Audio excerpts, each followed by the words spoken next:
I'm Nicholas from Rookzer0, and well, I am Rookzer0. That's weird. It's weird thinking about that name as like something beyond just me. I'm going to be drawing some fantasy weapons today. I've been working with one of my friends over at Chalice Books, and they have a need for some armaments. So I'm going to go ahead and start plinking away at that stuff. This is the first official stream, so I'm trying some really weird ways of trying these out. Recording. I'm actually recording on a weird system, so if it's not working or it's kind of fuzzy, let me know, especially with the audio, same thing. First time with this audio device, we'll try it and we'll see what happens.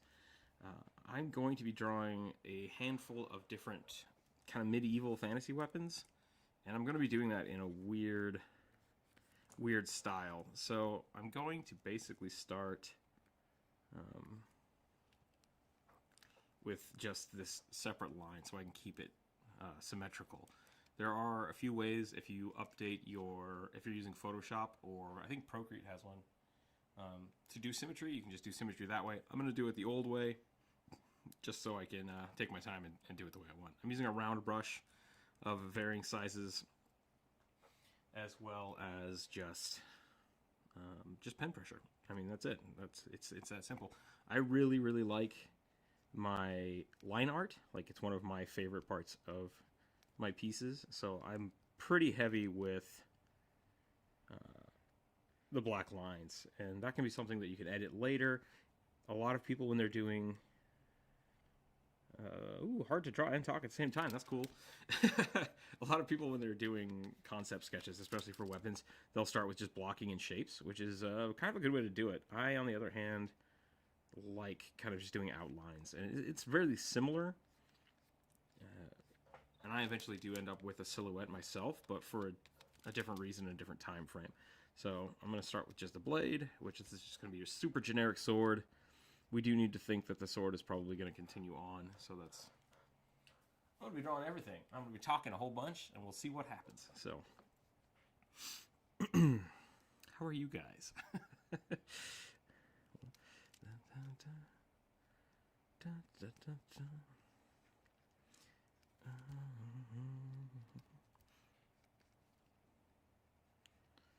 So, something I see a lot with fantasy weapons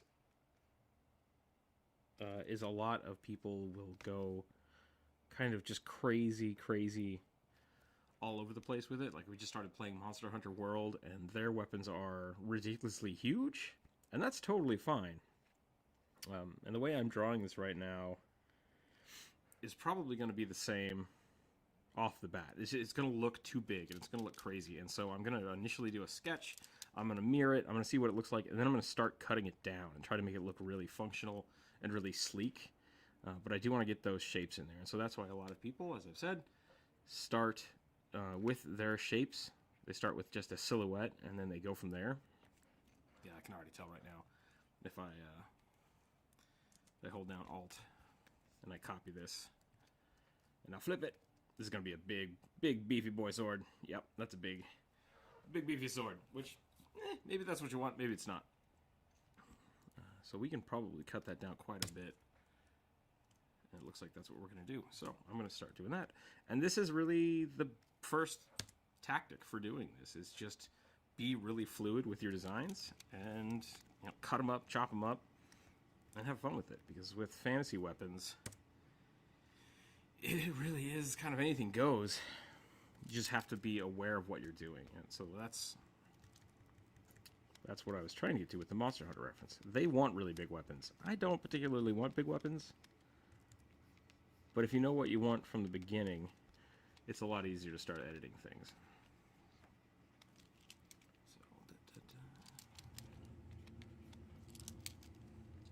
And this is where I really like my line art. A lot of people will do just multiple passes, which is a really nice way to get really clean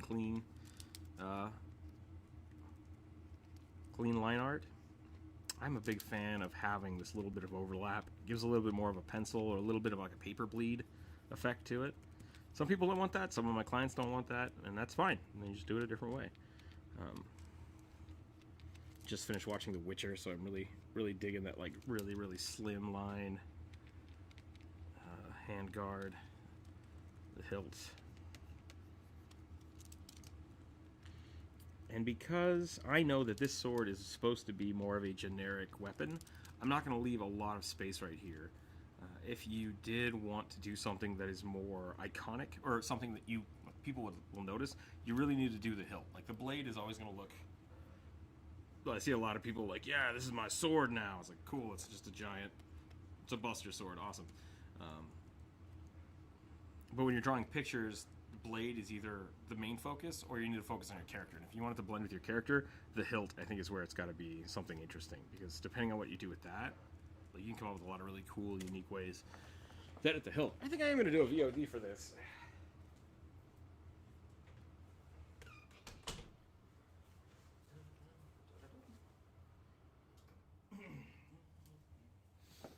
Mainly because it's hard to draw and talk at the same time. I really hope you guys can hear me, otherwise I'm talking into the void, and that's kind of funny.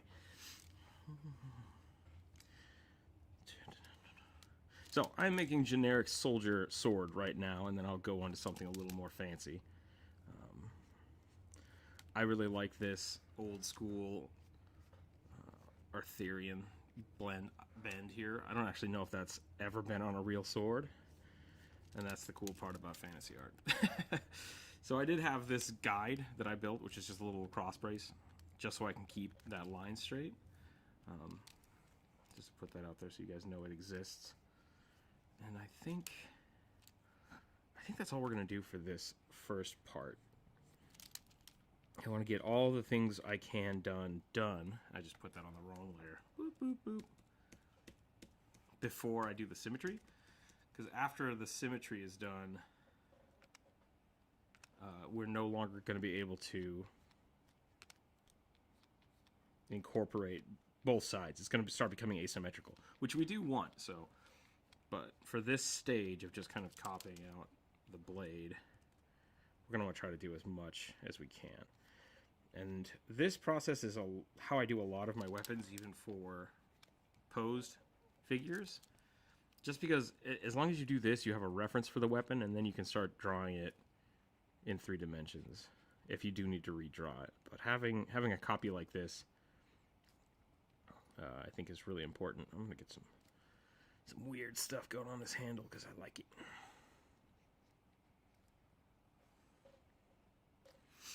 There we go.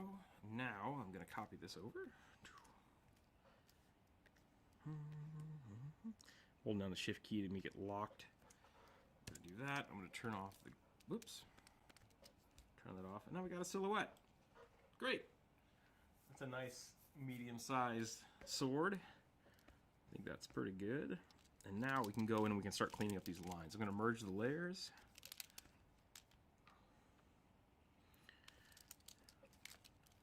And so whereas most people, like I said, would start doing silhouettes, at this point you would start coming in and you would start carving in the volumes for the sword. And what I mean by that is you'd want this to dip, so you'd start using different layers or different tones. You can start putting in your curves, and I actually like to do that with cross-hatching, and I like to do that with line work. And I have no idea if this would be a good hand grip right now, but we're going to try it because I think it looks cool. If you're looking for something that is very realistic, there's a lot of great reference out there. And if you're looking for something more fantastical, there's also a lot of great reference out there. There's a lot of really good reference through like the designers of World of Warcraft.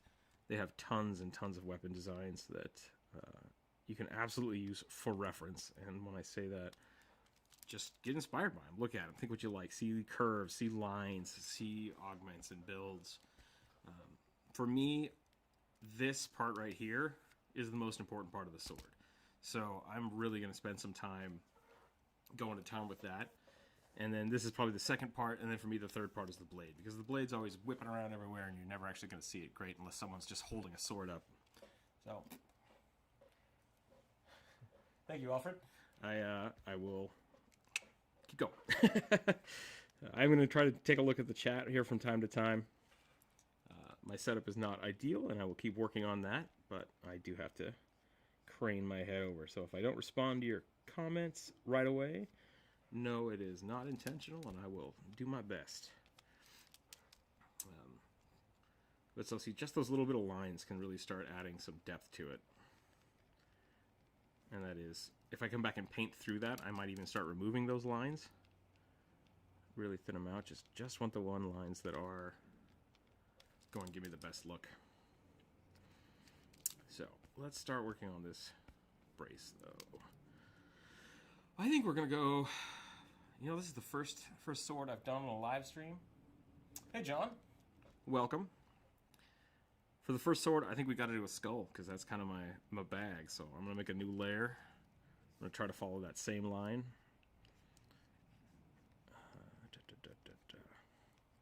We're going to go for like a badger skull or a bear skull. Let's do that. And that's another good use for reference. If you guys are, if you people, how do I say that? Hey, everybody. If you are, there we go. If you are struggling to really add some nice fantasy elements to your weapons, and they just feel bland, maybe don't look at weapons, but look at things that inspire you for that character, or look at what would inspire you for their placement. So if they're like hill giants, or if you are a goblin, what kind of things would a goblin have over like a knight, a human knight? Because if they get their weapons from a blacksmith, they're going to have a lot more metal ornamentations. If they have more of a goblin kind of garbage-esque or horde-esque look, they're going to have a lot more bone things. And those just small details can be found really anywhere. It's not something that has to be from a weapon book or from a historical weapons. It doesn't even have to be a real skull. Let's just get something weird in there. I'm really going to etch out that line because I like that. Yeah, there we go. And you may have noticed I have a couple layers going on right now just for the sketch, and that's totally fine. Don't be afraid to do different layers. So I'm going to go ahead and I'm just going to do the same symmetry thing I did before, but with the skull, and see what happens. That's a little thin for my liking, but since we had it on a separate layer, we can go ahead and give that a little bit of extra. Yeah, there we go. That's starting to look good. I like that. Hello, SciArt. Welcome to the stream, the inaugural stream. That sounded weird. All right, we'll keep going. And so now we can really start. I actually like this sword being really boring, so I'm going to do this. I'm going to copy it over. I'm going to label this boring sword. And I'm going to turn it off. I'm just going to save it. I got that saved. It's going to hang out. And now I'm going to bring this back up to full opacity. I'm going to clear out my skull here from the bottom layer. And one of the other reasons like I said, I generally don't do draw overs, which you can totally do that. It's great for clean line work. Yeah, digital art is pretty. It feels like cheating sometimes, Dungeon Coach, but it's a lot of fun. I have sketchbooks and sketchbooks of really crappily drawn daggers because it's like, oh, I like that curve, but I'm not going to delete it, or erase it, so it just lives there now. Where was I? I just forgot what I was saying. The drawing over. So I could right now. I could just take this, drop the opacity down to this. Oops. Of this one, and then do a completely separate draw over, which will give me a really nice line. But what I lose from that is I lose all of this like kind of dirty line work. And so if you like that, keep it. Like, there's not a rule that says you have to do draw overs. It's completely your choice. It's completely aesthetic. It's your art. Do whatever you're going to do with it. So I really like some of those kind of accidental lines that show up from time to time. Like right now, I don't like this curve, so I will go ahead and fix that. But I'm just going to leave the old line there because it might add some detail. It's kind of like Bob Ross's Happy Little Mistakes. I like those little lines, those little sketches. Thanks, Dungeon Coach. Let's get sword. It's a good sword to Babe. Yeah, I think it's a good point, Wyatt. You can basically just like any sword you want to start with, just give it to everybody, see where it goes, and just start augmenting it from there. So I hope that's what you meant. Otherwise, a bass sword could be pretty cool, or a bass, like a playing a bass instead of a guitar, a bass guitar sword. I do also like to add a little bit of flair to some of these things, but I'll probably do that later. I'm probably going to add some glowing effects and some smoke coming out of there later. I'm not going to draw that right now. I'm going to leave it. I'm just going to leave it blank. We'll come back to that. But so now, here we go. This is a good example. So doing a draw over would clean up these teeth. Clean up these teeth real quick. But I'm just gonna leave it as it is because I kind of like how muddy it got. So definitely, John. I love drawing swords. When I was little, I drew way too many, and people thought I was a weird kid. So if anyone tells you you're drawing too many swords, just I don't know, reevaluate it. Decide for yourself whether it's too many swords or not. But there we go. So that's already kind of added a little bit of uniqueness to this sword. And I think we're going to keep going with it. I think I'm just going to merge this down. I'm going to add a new layer, and I'm going to start adding some more flair to it. I think we could probably do something a little trickier here. So I'm actually going to do something weird. I'm going to go from the sword layer, and I'm going to steal the whole side of the sword. And I'm going to Control-Shift-V, which is paste in place. And now I have that to just edit this one part. It looks like I took part of the skull with me. That's fine. It doesn't really matter. It's all going to get merged later anyways. So I'm going to do this, though, because I like where this blade is going.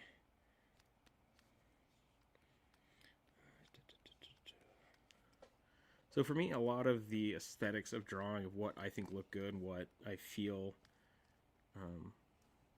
is good, is just lines. Like, you can go in and add a lot of detail eventually. So, like, this could be, I was going to say embroidered, but that's not the right word. But lots of fine detail. You can go in later and add, text and scales and whatever and color. But if the line doesn't read, then it doesn't matter how much detail you put on it, it's probably going to look weird. So that is also another good reason that people start with the silhouette, because they get the lines and the shapes first. So if you're not really comfortable with, what should I put on a sword, where should I start, go ahead and do a whole bunch of silhouettes. Just really base, thick, something like this. You just draw a line, and then you start getting your shapes in there. And then go back in and cut it out or add your lines later. That's really what I'm going to go for with this. But because I already have that silhouette in my head, I didn't draw it out. So this is a great tool to do, and a lot of people will start that way. I kind of skipped that. So maybe I should go back and do one of those for the dagger. I'm going to do the sword, then I'll do a dagger, then I'll probably do a staff or a glove.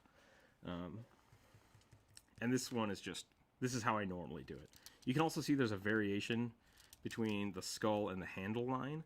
So because of me doing the erasing instead of doing line overs, these line weights are going to be different, and I'm going to have to adjust that later. So I am kind of making more work for myself, but I'll get to that when I get to that. So is that on a separate layer now? It is. Okay.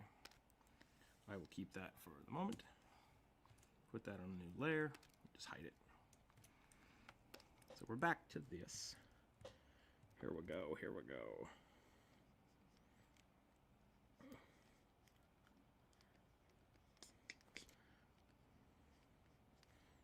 Go ahead and cut this out right here.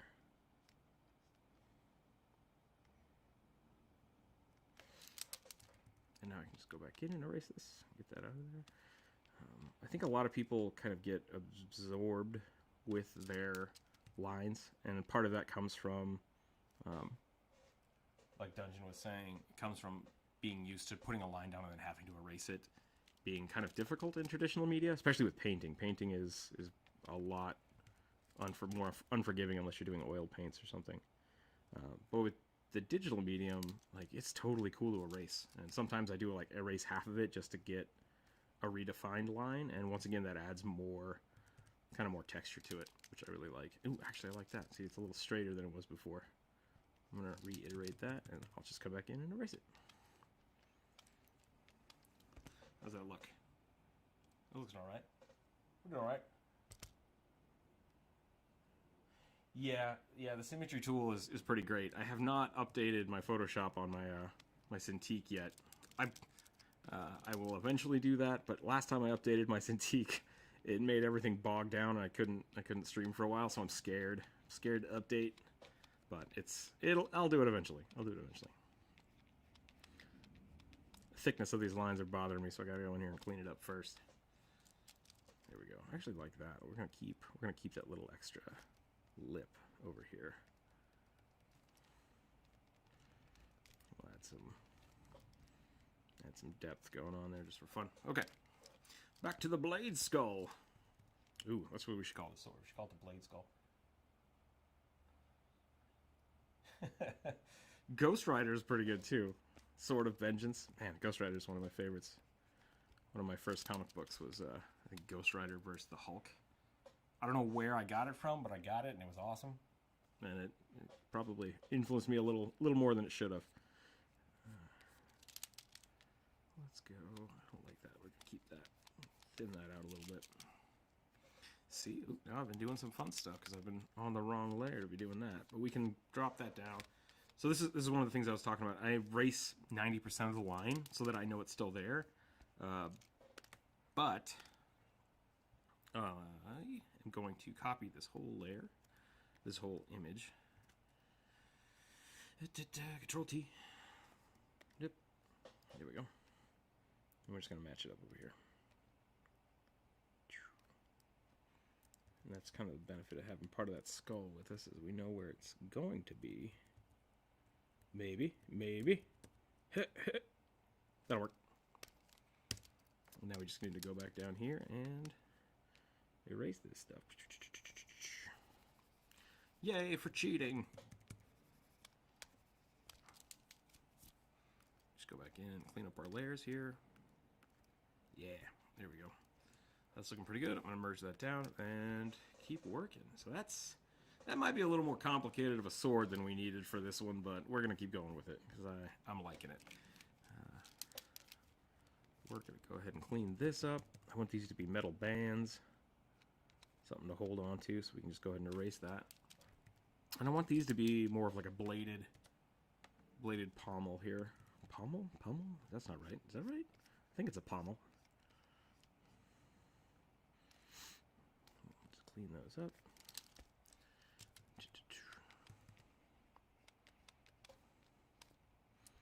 I kind of like that little dip that it's giving us, so we're going to go ahead and keep that. I'm going to shade this in with some lines. Now, I do this a lot, and I'm going to show you real quick. Where am I editing? Good. I see this a lot in fantasy weapons, and I do it from time to time. Well, I do it a lot when I'm just not paying attention. And it's just kind of like the generic wrap, and it looks good. I mean, like, traditionally, especially if you're going for a more active use weapon or something that is not a legendary thing that's hung up on a wall. Like, if this was a brand new sword, I doubt it would be wrapped like that.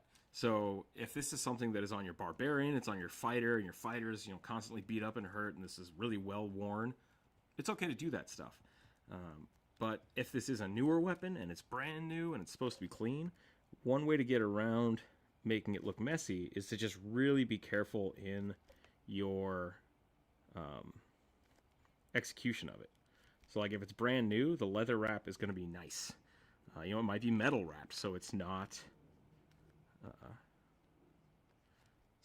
even something this like cloth. Cloth might not be the right texture. Let me take a look here.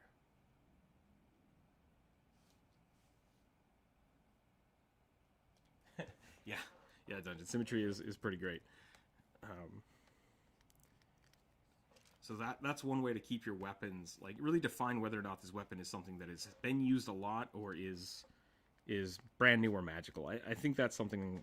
Whenever I play D&D, I kind of tell my players that magical weapons are really hard to break. They're meant to stand the test of time. If they find a big pile of weapons, most of them are rusted and decayed away, except for this one magical dagger that you see that still looks completely untouched.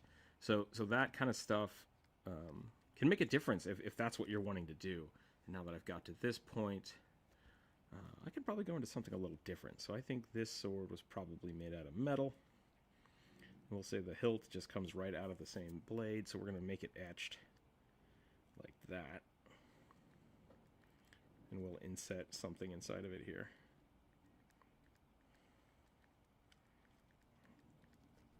And we'll end this by just putting it straight across. And down here we'll give it a little stitch. There we go. So we got a handle, we got a sword, we got a skull in the middle for some reason, which is pretty sweet.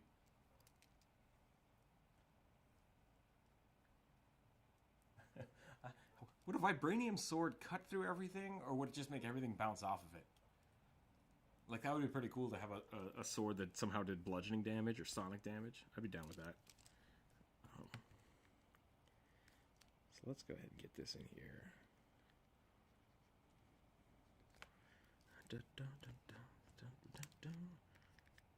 Blades. See if we can start seeing the polish here. Start going down.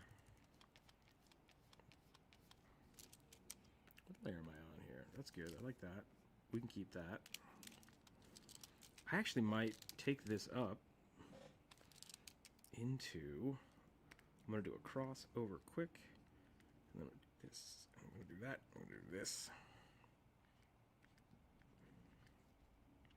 We will give this a nice little wrap here.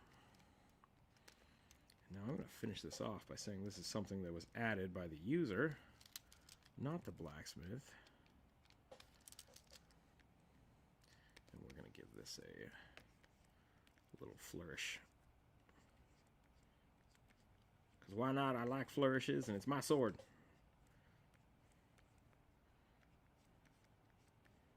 I do what I want. Can't stop me.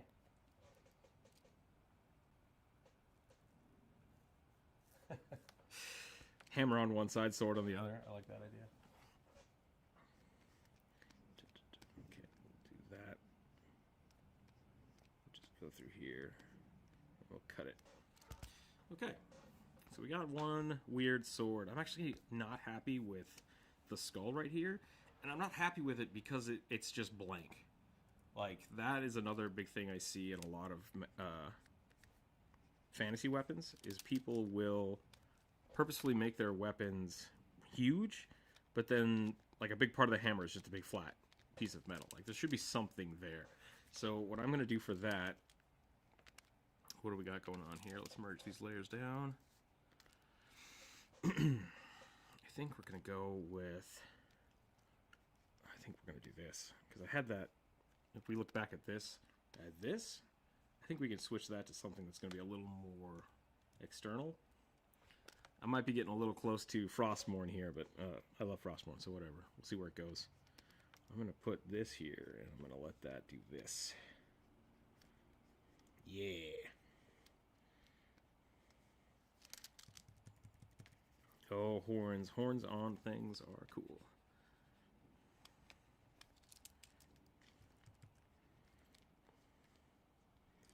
Do I want to peel back, though?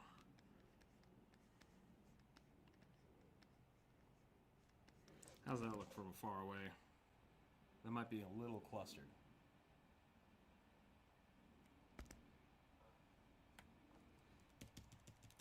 Behold the beauty of digital technology, the undo button.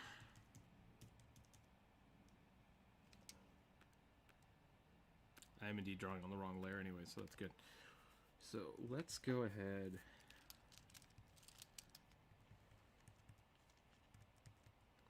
I like this line. Like I think that's my thing, is I kind of want something that's right here. So maybe if we extend this up, can we get something cool going on with this shape so it actually looks like it's wrapping into the skull?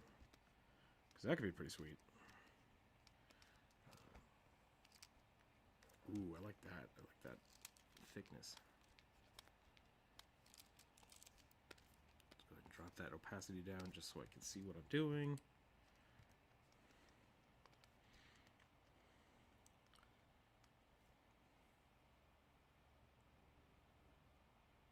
Super shredder.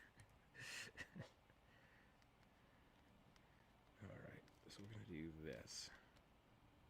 We're going to build that out. Yeah, there we go. I like that. I like where this is going.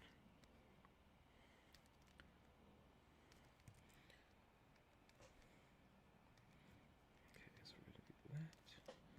We'll bring this out. And this is where you could do a draw over now that we've had more kind of structural baselines. I'm just going to, like I said, erase again and start drawing out because I like that little bit of dirt that it adds. Might do this too. Let this be its own thing. And we're just going to copy it, flip it. I've shown you my secrets, and now you can all be masters of the copy and paste.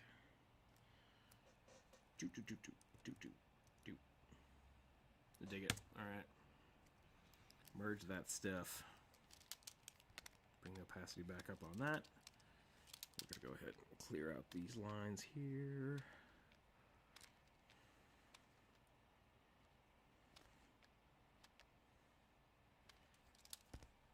I think that's pretty slick. I dig that a lot. The end of the blade, I mean, it's just a blade unless you want to get something crazy with it. Now you are the master. Get out there and share some work. Show me what you got. Actually, if you guys do have some cool artwork, I would love to see it. Whether that's pinging me on Instagram or on Facebook or just down in the comments, like, hey, check out my art station. I'm down to do that. I would love to see what you guys have, or if you have your D&D characters somewhere that you'd like to share. I'd love to hear about those in the comments. I am still working on the Discord server, so if you're in the Discord server, hey, all right.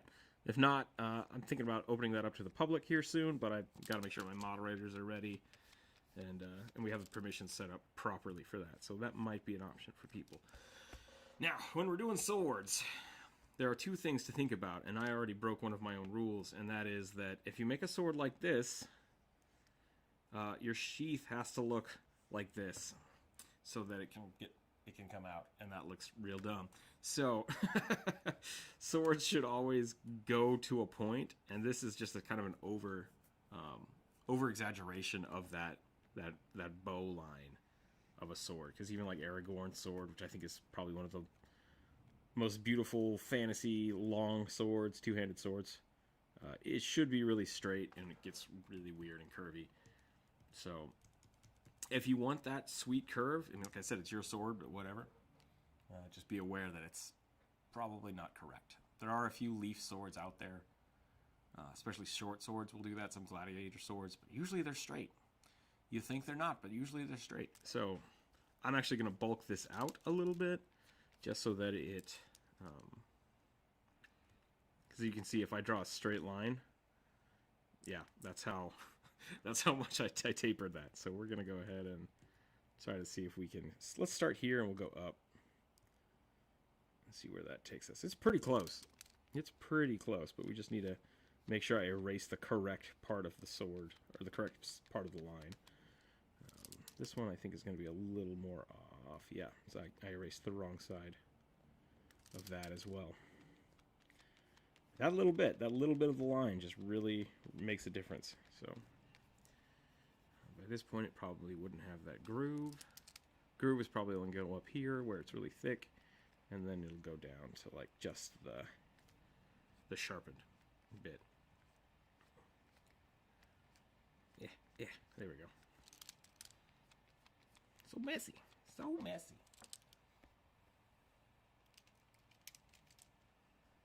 Yeah, definitely need a little bit of taper.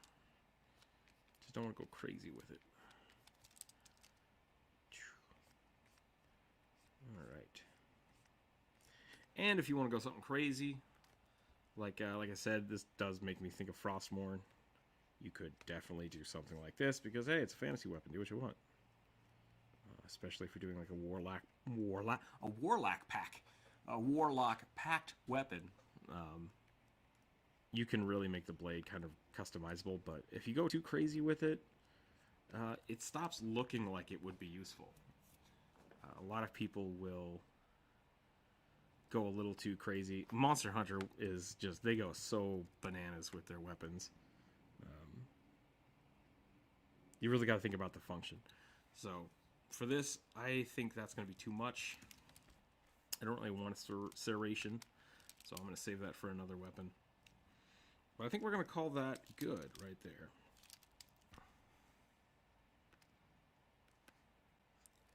Gonna move that here, merge that down. Yeah, we got a sword. Nice. Nice job. Nice job, everybody. Alright, on to stage 2. I take that back. We gotta fix this first. I'm not happy with this. I really like that flare, but that's not really working the way I want to work it with this sword. So let's get rid of that. I think we can keep this, but I think this should be a little more ornate. So let's go ahead and get this actually separated from the handle. And we are going to add some curvature.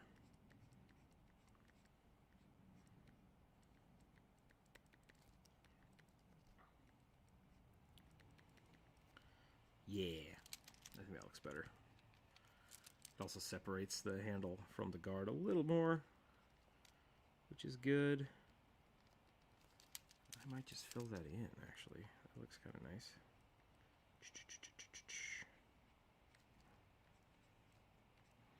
Put a little eyeball on there. That's what we need. Wow. That looks nothing like an eyeball. All right. We'll come back. Come back to it. I'm gonna, yeah, just etch that out. When I'm doing these, I really honestly feel like I'm painting more than I am drawing, just because of how much I cut and chunk and use the eraser. But there we go. I like that. We'll do that. Okay. Okay, so we've got a sword. On to stage 2. Actually, I'm never gonna get to stage 2. Constantly finding things that I don't like. That looks a little better. Feel free to cut and chop your work. I mean, that's the beauty of digital media. Whoops. No, not search. To select. Thank you.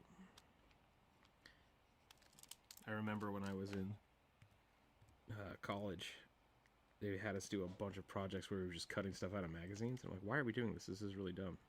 And it's like, oh, yeah, no, cutting and pasting is really important. Knowing how to take something and transpose it can actually be very vital, very useful. There we go. That looks good. I'm happy with that. Let's get that squared away.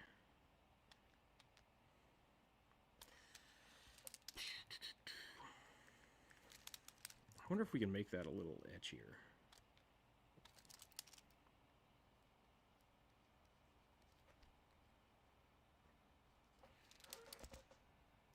I wonder if we don't even need that. Maybe we don't need that at all. What if we just go right into the skull with it? I'm kind of hating that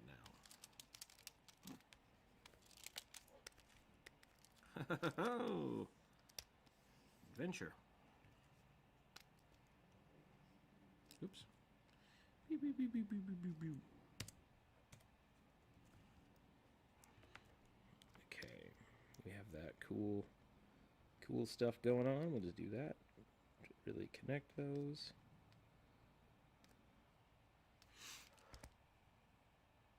I dig it. I dig it. We got a sword. Yeah, Alfred, no problem. Copy and paste is super important. Let's do it. Let's keep going. I'm going to now create a new layer underneath. And this is where a lot of people that do the other technique, this is kind of my benefit for doing it this way, is now I'm going to paint in the silhouette so I have it. And there's a lot of cool stuff we can do with the silhouette. So, and if you wanted to at this point, you could get the silhouette out and erase your lines completely and then start rendering the sword out. And that's really, I think, especially for concept artists, that's kind of the quick sketch way of doing it. You do a whole bunch of sketches, a whole bunch of silhouettes, find the one you like, and then just start rendering it. Like, you don't worry about line weight, you don't worry about the outline.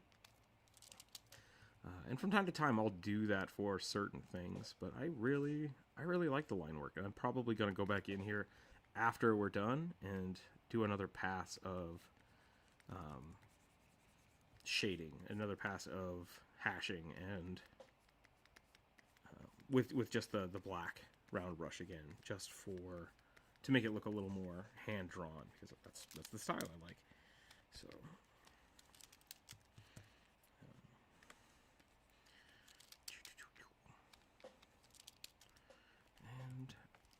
You can do this with the lasso tool. I've seen a lot of people do that online, where they'll just kind of go in here and try to cut it out, and then fill it in with the backspace. But I just use the brush. Pretty comfortable with the brush, and you can get a little messy once again, and then go back in and just erase. Which, if you do that, you need to be really careful that you're not missing spots, because then when you go through and try to make a PNG, or you try to transfer it to your character, there might be those little dots, and that can get messy. So we'll go from there. Keep painting this in. It's like right here, I missed a little spot.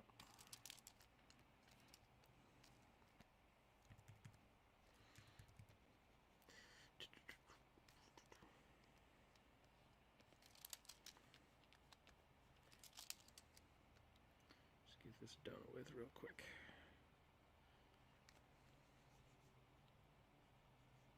So, now this is a good point. If you wanted to put this on a character, I would stop here, because now that we have two different layers, you can go in and you can change the lightness and darkness of the background of this. And if you have a character that you know you want to put this sword in, that's not right. Don't want to put the sword in the character. If you have a character sketch that you want to put the sword into, you can stop right here, put the line work where you need it, and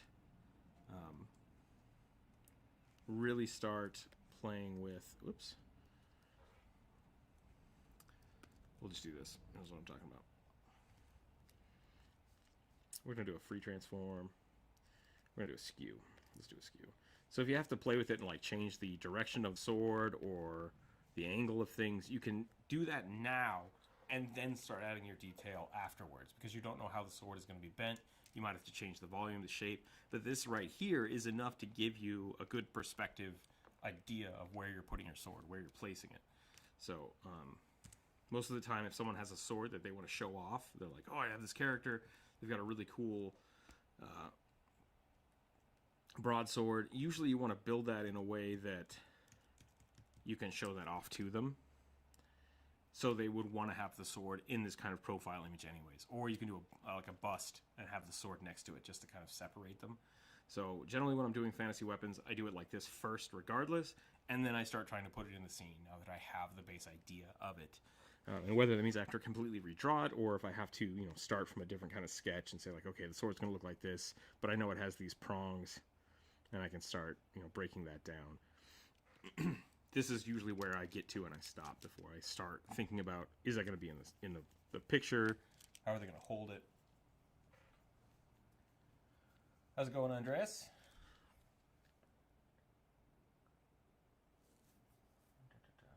I'm doing well today. How are you? Once again, sorry, I'm like having to look over and look at the chat. I definitely have to update my my setup here so I can do something a little cleaner next time. But we are going to fill this out. I'm going to finish the detailing on this. So I'm going to go ahead and clean up the edges where I can. I'm not too worried about this being super straight. Partially because with the blade, I'm probably going to do this. And that is, I am going to get rid of the lines towards the edge of the blade. Because I think it looks better. I love my lines and I love my line art. But for the end of a blade, I think that line art can get very thin and very sharp and it'll look good. I might keep a little of it. But we'll go with that for right now. Whoops. I might come back and put another line in there later. But right now, we're going to go with that. Clean that up. So, we have this groove here. Most of the time for swords, this groove was added in for lightness, but it does give us the opportunity of more real estate that is a little bland. So I'm going to go ahead and go back to my line art. And I'm going to etch in some sweet runes. Because why not? Put some.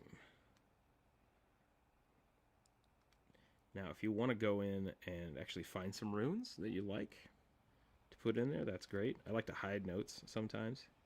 If you go back and look at some of my videos, you can probably look up the runic translation of some of the things I write. Sometimes they make sense. Sometimes they don't make any sense at all. Well, thank you, Andreas. I hope it's better than this one. But thank you if you were talking about this one, so that's great.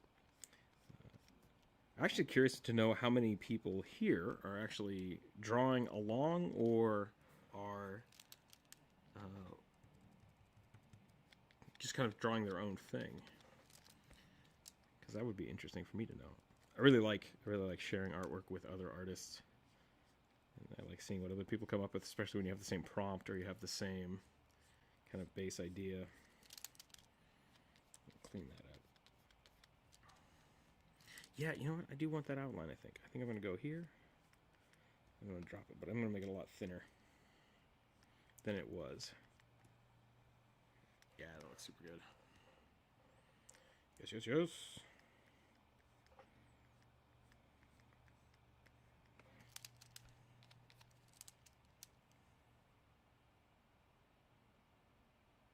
Thanks for showing up, Alfred. It's nice hearing from you. Thanks for hanging out. Let's see, there we go. Okay, so we have a blade, we have a middle. I'm gonna start trying to clean this up a little bit. That's gonna go back quite a ways. Okay.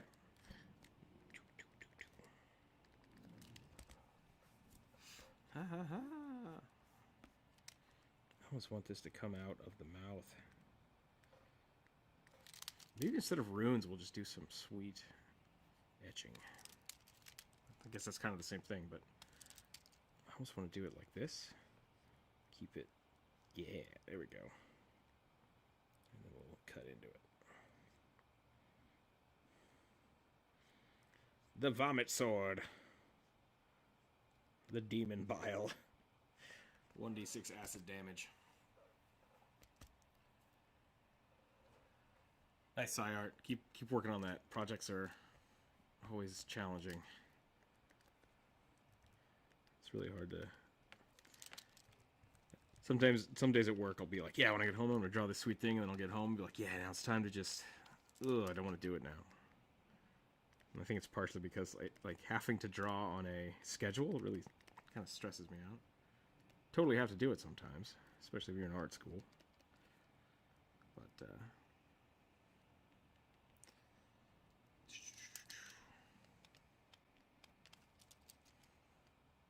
discipline is better than motivation. 9 times out of 10. Getting used to working that way. Yeah, that looks good. I like that.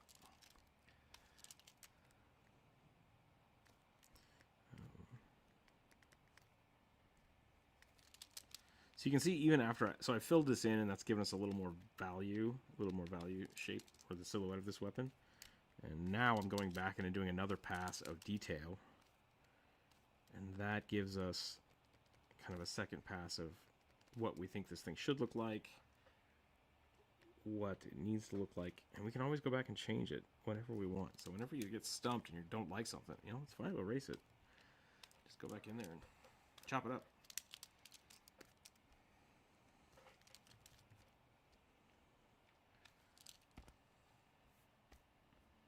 Okay. That's looking pretty good.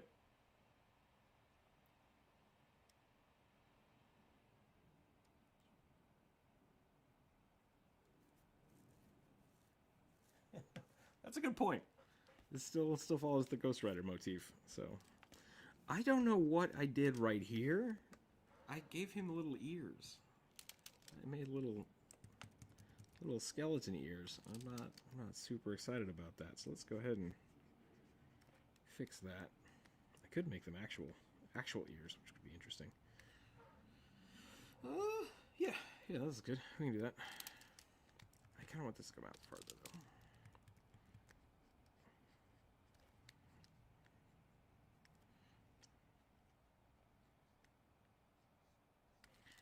That might just be too much though. I might not even need that. So let's see, we got a forehead, we got the side of the skull. Oh, we can still get the horns.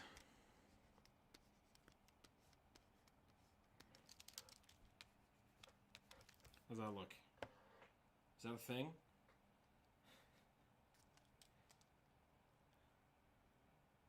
Oh, man. Art is a struggle. Struggle of deciding how many horns to put on your sword. Oh, that didn't come out right.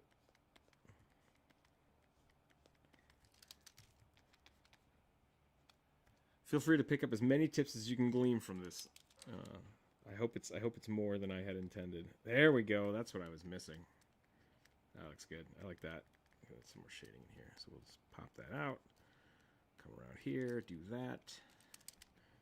Erase this. I am gonna steal this horn because I don't want to try to make a copy of it. It's gonna get complicated.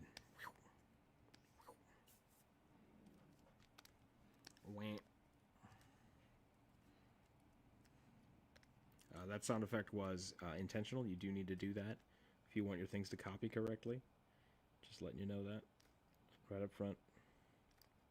Wah is the correct copy paste sound effect. I think that's the Gunter noise from Adventure Time. Wah, wah, wah, wah, wah, wah, wah. Lots of copy and pasting going on.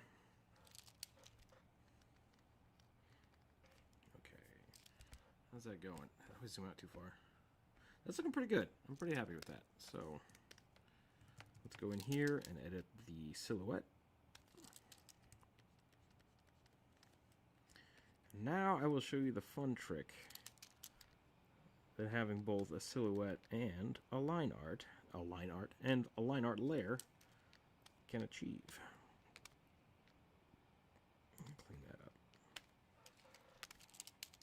So what I'm going to do is I'm going to just select the whole line art layer. We can go in here and we can see if there's any missing spots. So like I'm going to clean that up real quick. I'm going to do that right here. Whoops. Whoops, whoops, whoops.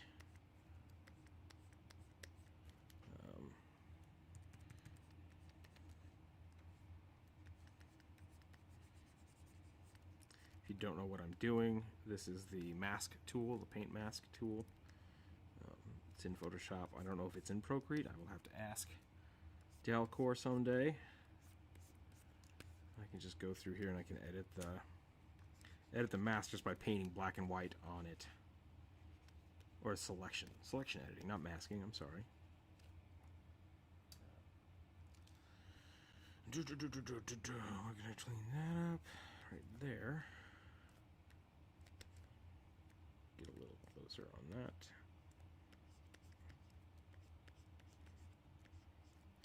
Okay.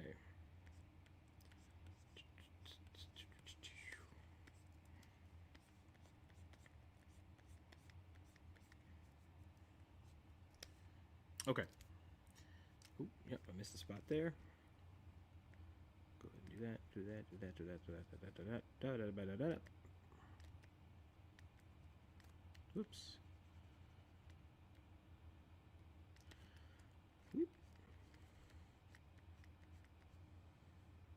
Okay. One more little touch up. And a little right there. Now, for the fun part.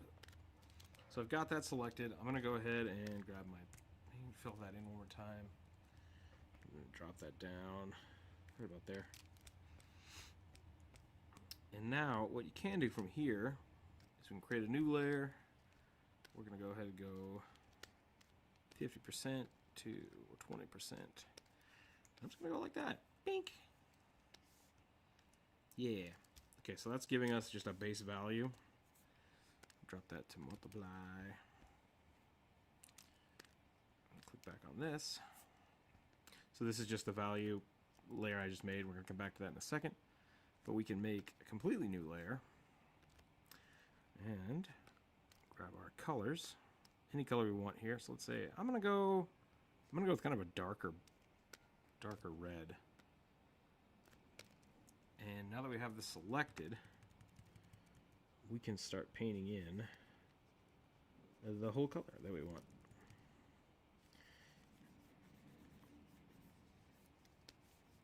And with that multiply layer on there, we're getting a lot of value straight off from that. So I'm going to say anything that I want to be metal is probably going to be that dark red. I'm going to try to keep that same value. So I'm not going to move a lot this way or this way, just because I want it to be very similar. And there's a lot of books out there on color theory that I also need to read, but I would suggest reading through. But I'm basically going to do that. Yeah, see, I'm gonna push it this way. I'm gonna try to keep it around this area, and we'll come back to why I'm doing that in a minute. I'm being really sloppy here with the colors because I just want to get base color in. And if I get too detailed with my line work, I'm going to start missing spots. I don't want to worry about that. So right now I'm just trying to get this in. I want a little bit more of a blue for some of this. I think this will be pretty good with the blue here. Probably just this one. Maybe these bands? No, I want the bands to be yellow. Yeah. And then I'm going to go... Oh, I want like white yellow for the bone. Yeah. I'm going to right there.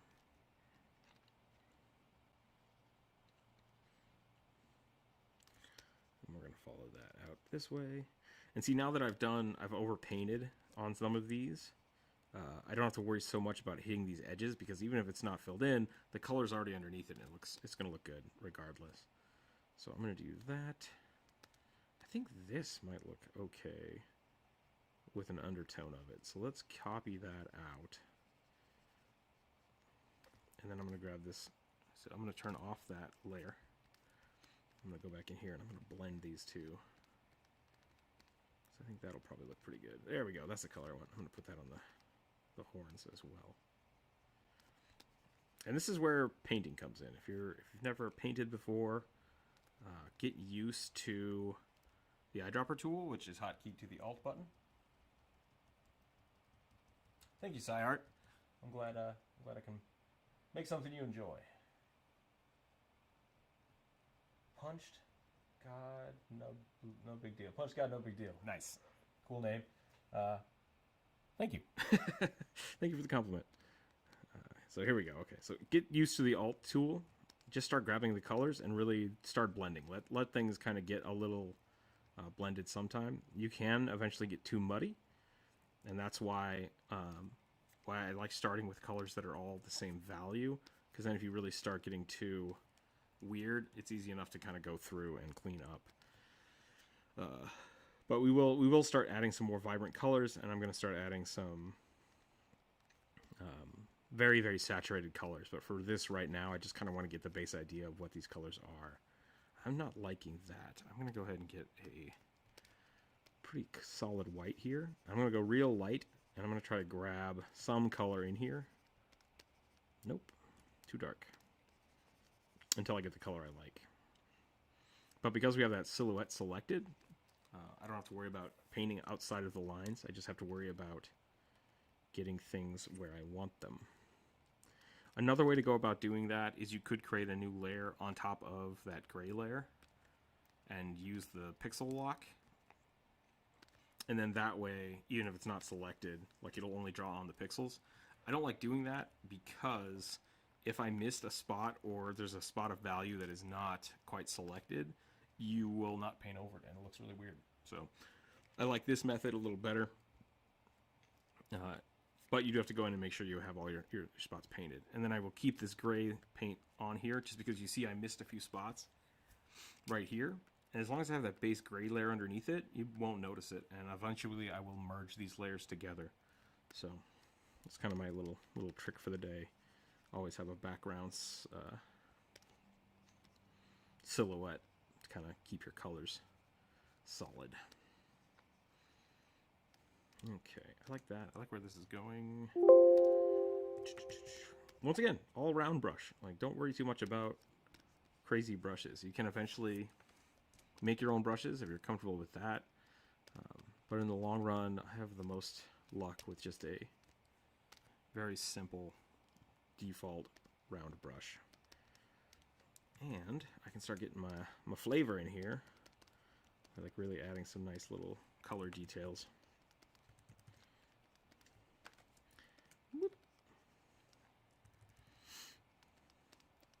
I'm gonna give this to my friend who was asking for it, and he's gonna be like, "Why is there a skull on it?" I'm gonna be like, "Cause skulls are great."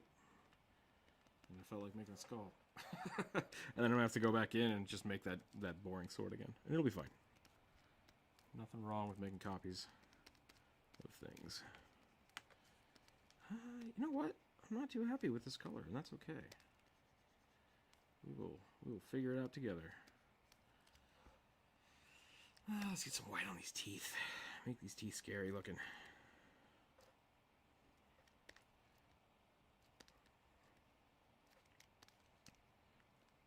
I almost want to put this on the horns. And then find something else for this color. Maybe go a little darker. A little more saturated. Really get that red in. Yeah, that looks better.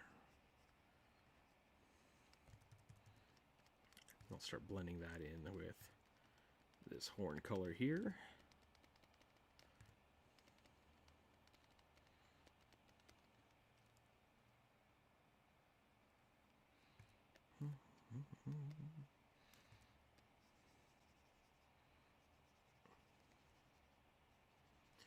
Now, I haven't actually started dealing with lights yet, and that's something I see a lot of people do. They try to add a lot of their value. I'm really only thinking about this right now as a color map. Like, I am adding some darker colors because I know that this side will be shaded, but I'm not adding black, I'm not adding white, and I'm not adding color layers yet for lighting, because that is something that I can do later. With the beauty of Photoshop, I can really start doing that at the end. So anything I'm doing here, I'm thinking about shape. I'm thinking about, like, oh, you know, the color would curve around this, versus just doing like straight lines. I am trying to give them a little bit of a curve just because I know that's where the curve of the horn is. But I'm not doing it from a lighting perspective. This is all about color right now. Where do I want colors? Where do I want variations of color?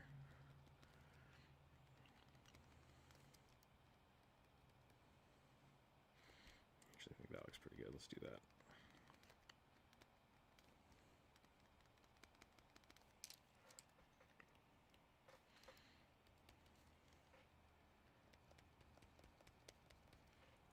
Nope, too straight. A little more curved. There we go. That's too much. Looks like a candy cane. Looks like Beetlejuice flying around there. Because the Warlock borrowed it. The real question is, where did the skull come from? It wasn't there before. Where's the bard? Okay, we're gonna go. Wait. looks better. Okay. I'm going to go ahead and I want the tip to be a little darker. That looks good. Okay, so this is supposed to be gold, which we're going to want a little more orange.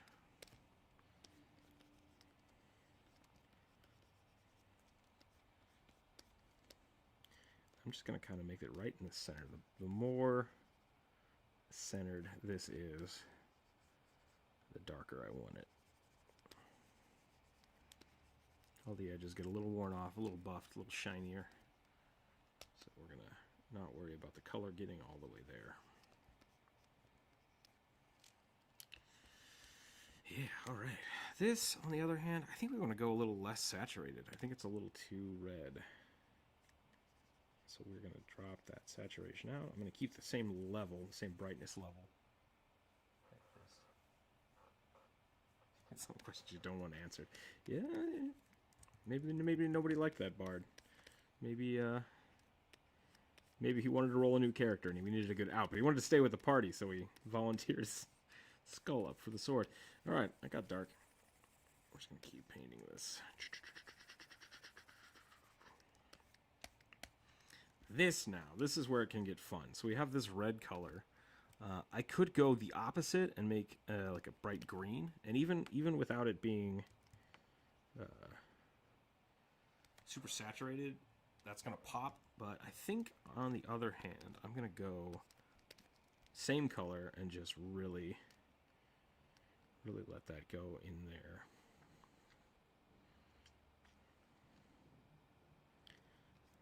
Like I said, lots of weird variation things you can do with color. And now that this is the most saturated color, it is going to basically scream at us from wherever we look at this sword, which is really cool.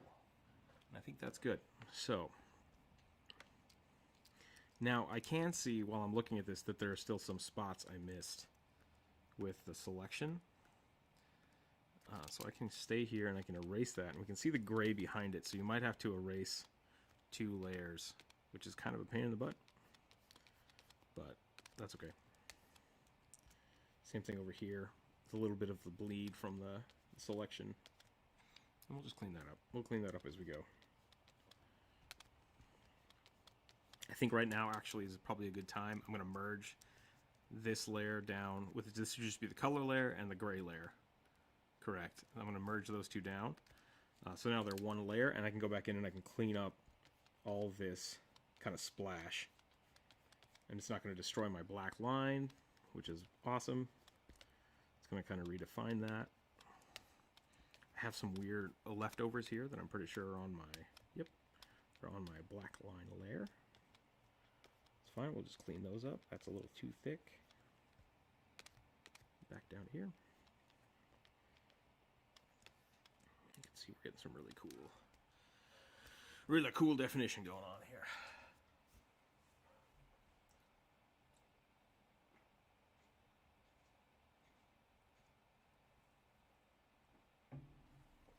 All right.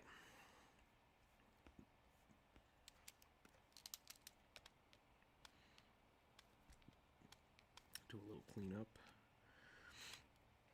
Oops. I am running out of time here. I got maybe 20 minutes left.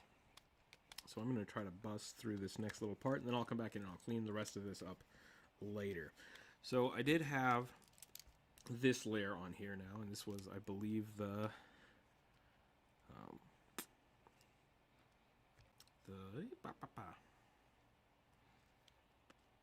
maybe not. What am I looking at here? Yeah, that's right. So you can see the slight transition there. It does make the tip of the sword a little brighter. And what we can do, now that we have that layer selected, is you can see we can kind of really... Oh, I'm on the wrong layer. Wrong layer! Here we go. Nope. We can adjust the lightness on that to just give it a little bit of... a little bit. Let's see what we got here. Too much. Color dodge. Nope, nope, nope, nope.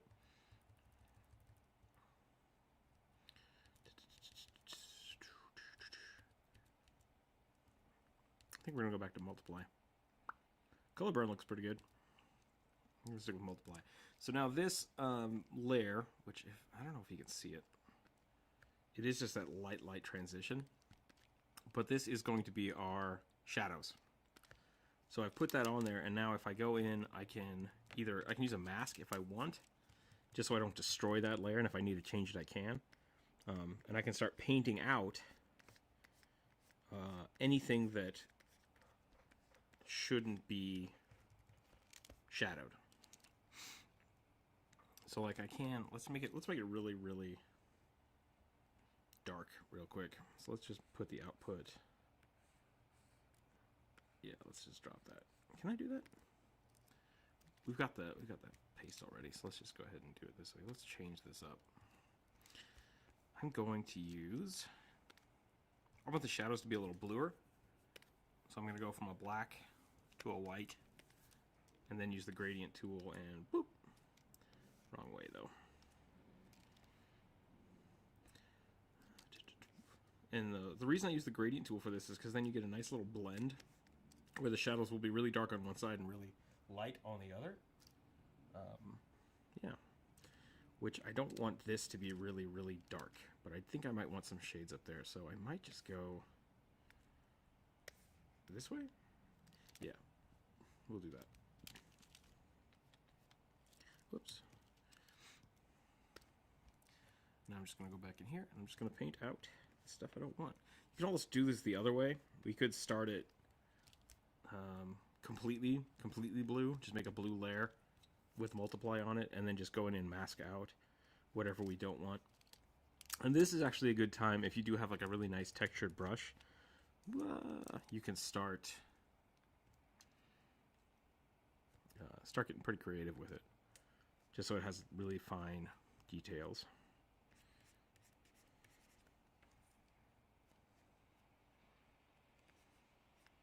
There we go.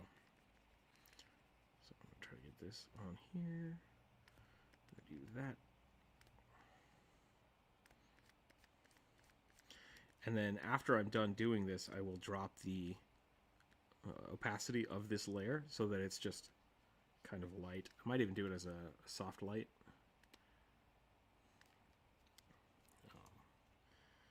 Something that's interesting with ambient occlusion, which is another lighting technique you can look at.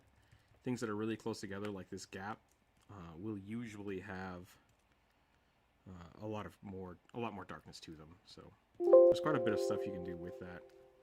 But anytime there's two things really close to each other, like here, there might be a little bit of shading. That'll add a lot of detail to your artwork. So just play around with that kind of stuff. It's like right here, there might be a little bit more blue.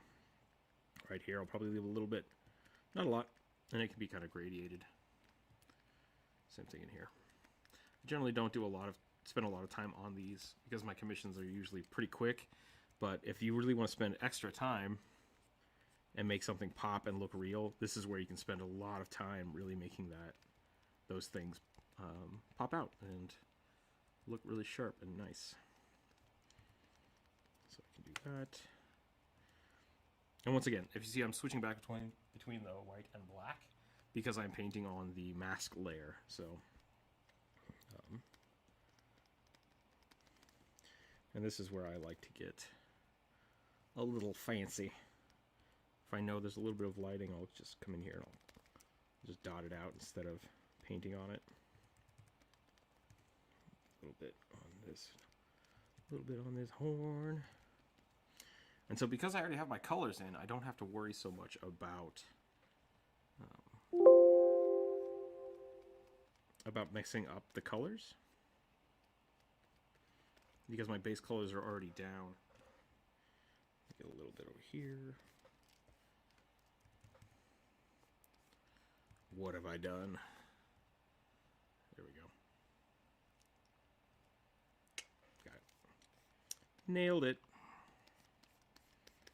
Okay, and I do not want the red masked at all. I don't want it to be affected by the shadows, so I'm just going to cut that out completely. Yeah. Same thing with this. I want this eye to be basically just in the shadow. I have a little bit of it not in the shadow.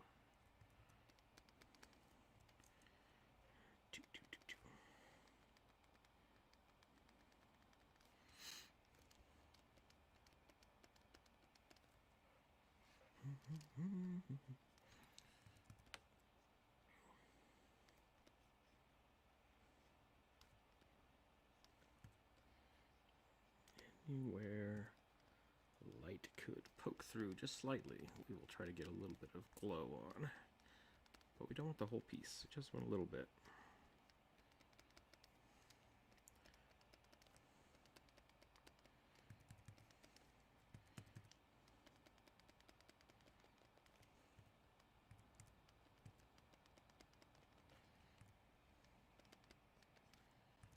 Okay.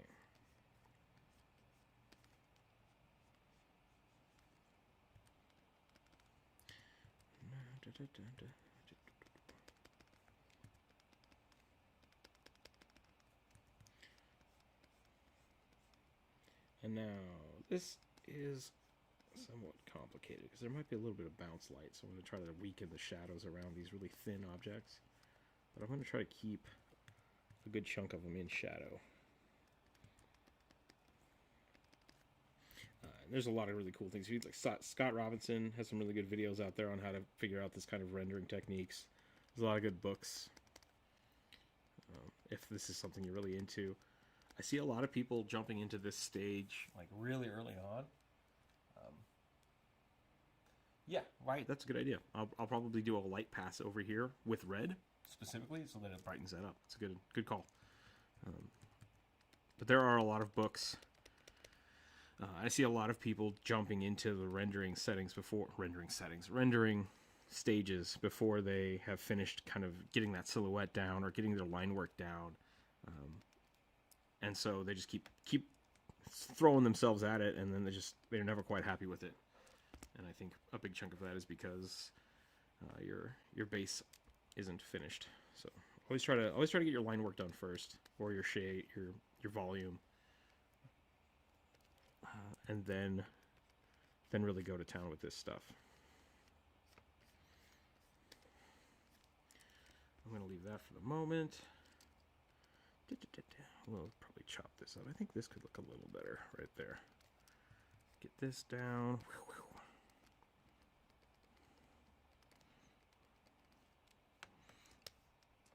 Get this one done over here.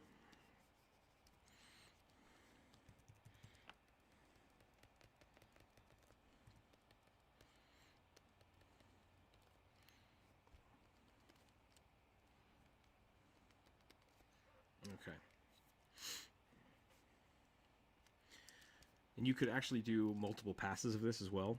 Now that we've got a blue, you could do a darker blue or a darker red or a black pass just to really make it pop a little more. I'm not going to worry about that right now. So now that we have that, I'm going to do the next thing again. I'm going to make a new layer. I'm going to drop this, though, a little bit. I think I'm going to drop this down 60%. So now it's got that nice little gradation. It's still got the color coming through. Looks pretty nice, I think. I think it looks nice. Dark blue for my colors. Let's do, I think red. I think red, because we have the lava, will look pretty slick. So this time, I am just going to do a straight. Actually, ooh, that could look real good. Having that red glow towards the tip. Let's do that. Maybe a little less. I'm going to start up here. So there's always a little red. So it goes to full saturation at the bottom. Good call, Wyatt. That's the way to do it. Shading is last. Shading is always last. I'm going to go ahead and create a layer mask on that. Whoops. Nope. Deselect. Create a layer mask. There we go. And now I'm going to start painting out. Let's do it the other way around. If you're more comfortable with that, which like I'll say what I did here. I have my mask white, and so you can paint out the mask. So you're painting out those places that aren't glowing, or you can invert it and just do it the other way. I'm going to do it the other way. So I'm painting on the shadows. I think that's going to make more sense in my head. So we'll go back to that. Whoop. And I'm just going to do it right here. Right here. Whoop.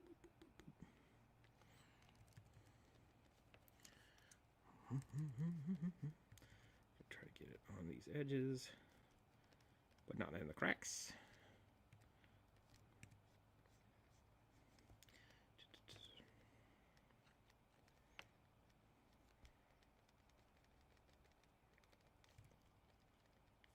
I really like this kind of stuff, just adding these little tiny details. Yeah, that's a good point. You can't detach the layers with your pencil. You could always do multiple... Whoa, I just switched to the pen tool. You could always do... I used to do this when I was a kid just for fun. If you could take, like, what is it? Plastic or contact paper and just keep adding layers on top. That's one way to do it if you're really, really hurting for not doing digital. D, B. There we go. Okay. Now we're good.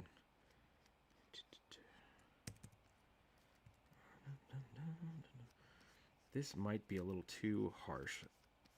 Well, it is for sure too harsh. But even for doing the lighting, it's just too bright and it doesn't look right in my head. So I'm going to go ahead and switch that to probably a soft light. Yeah, that looks pretty good. And now I can start adding those colors in as they would be. And what I'll generally do once I'm done with this, I'll save a PSD file of this, and then I will merge these two layers into the final color layer. And then I can start painting and changing afterwards. And that takes a lot of extra time. But you can get some really nice gradation because you have all the colors you need, all the colors that will be there, and you just have to kind of push them around and put them where you want them. And so I'm going to kind of, right at the tips here, I'm going to get a lot of red. A lot of red around these edges. And I might even do a little bit on the very, very edge of the other side. Just a little bounce light coming through.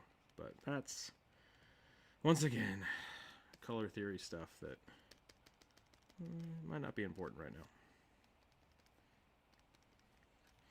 And like we said here, I think we're gonna blow out this whole inner sword.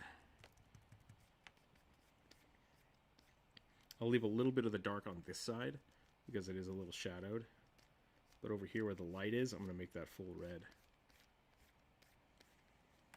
Maybe I have that backwards. Maybe it should be blowing out the shadows. I'm not sure. Okay, not shadows first, then line art. Good luck.